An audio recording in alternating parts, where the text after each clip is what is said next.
Hey, what's going on YouTube? Welcome back to my channel. Today I want to be talking about my training plan, seeing as how, well, I'm already in week 3 and I haven't really discussed logistics with you guys yet.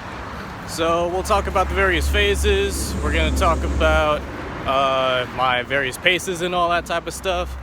And after that, we'll probably talk about my overall goal and how I'm hoping to accomplish everything. So without further ado, let's get into it. So as far as the actual training plan that I'm going to be using, I'm taking the good old Dr. Jack Daniels formula. Yes, Dr. Jack formula, the running doctor, not the alcohol.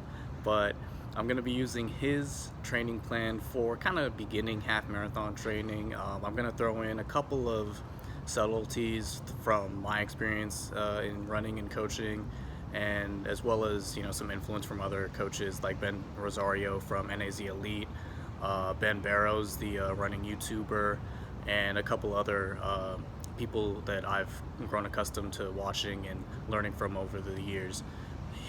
As far as the Daniels formula, the 5 main training paces that he utilizes in his plan is the easy run pace, the sort of marathon pace, so somewhere in between kind of easy and the third phase, which is tempo pace. And then he also incorporates repeat paces, which is designed mainly at about 5K or 2-mile race pace, give or take.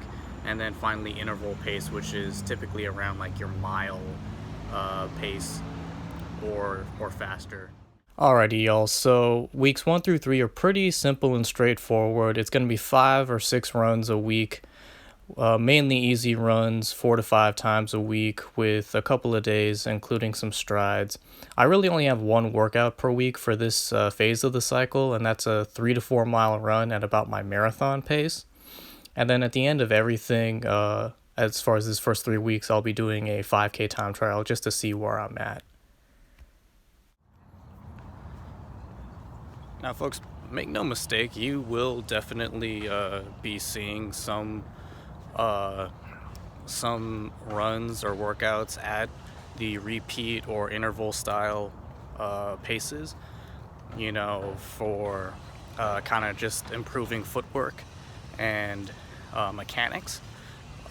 The thing is, as far as the half marathon stuff, because those paces are so much faster than what you're expected to go at, it really doesn't make a whole lot of sense to be doing workouts at those types of paces as opposed to continuing to build on the aerobic zone, right? It's a lot more beneficial for you to say run 8 miles at, say, a 10-minute pace if your anticipated race pace is about 9 minutes a mile, as opposed to only doing 3 miles at 7-minute pace, if that kind of makes some sense. Now that said, of course, I'm still going to be doing a few workouts at paces that are faster than, my anticipated race pace for the half marathon, or, faster than tempo, because as a coach, I do believe that it is important to incorporate training at all various types of paces, paces that are way faster, paces that are way slower, and everywhere in between.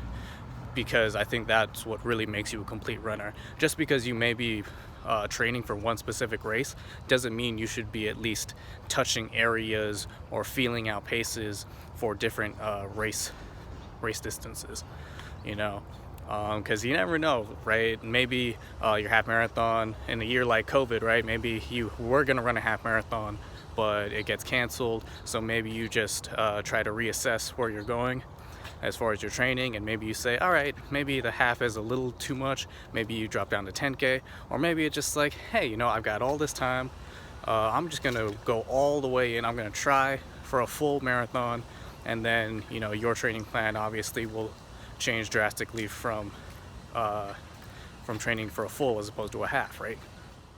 Alrighty, moving on into phase 2 of this cycle, weeks 4 through 6. This is where stuff starts to get a bit more specific. So now we're doing 6 to 7 runs a week with 2 workouts and 1 long run every week. The Tuesday workouts are going to be shorter intervals at what Daniels calls his repeat pace. So stuff like 200-meter repeats, 300-meter repeats, 400-meter repeats, etc. And then Friday's workouts are going to be the medium to long distance paced intervals at Daniels' tempo pace. So stuff like 800-meter repeats, 1,000-meter repeats, mile repeats, and then I think I've got one 3-mile tempo in that cycle. And then Sunday's long run is going to be ranging from 8 to 10 miles. And then we cap this portion of my training cycle off with a 10K time trial on my 25th birthday to see where I'm at. And there's a peacock on my video. What's up, homie? No, don't run away. Damn, he's running faster than me. Oh, go get that crow. Go get that crow. That's your turf. That's your turf. Apologies, I digress. You guys don't want to see a peacock running around. You want to see me talk, right? Yeah, you want to see me talk. Now we move into phase 3 of this cycle, which is week 7 through 9. Pretty straightforward. The only main differences are the workouts are going to be Wednesdays and Thursdays instead of Tuesdays and Friday. And then at the end of this cycle, I'm going to be doing a 15K time trial as we move up in the ladder and see how I do at 9.3 miles. So this third phase will probably be the most difficult for me, given that I have a interval-based workout scheduled on Tuesday and then a tempo-based workout scheduled Friday. In a lot of other training plans and training philosophies, you try to give at least a day, usually 2 days, in between speed sessions. But this Daniels formula has been successful for decades, so I'm not going to knock it just because I haven't tried it or just because it's, foreign to me.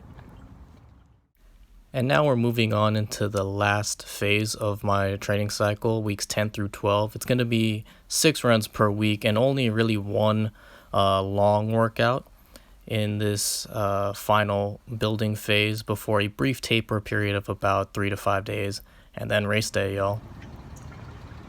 So this last section is really just to mentally prepare myself with tackling 13 miles because a lot of my workouts are going to be distance-based, so it'll be in the 9 to 12 mile range at varying levels of intensity.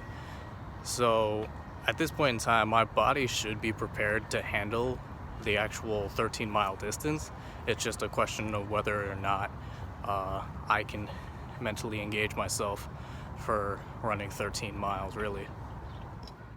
So as far as my training paces, they are as follows. Easy days are going to be from 10:15 to 11:15.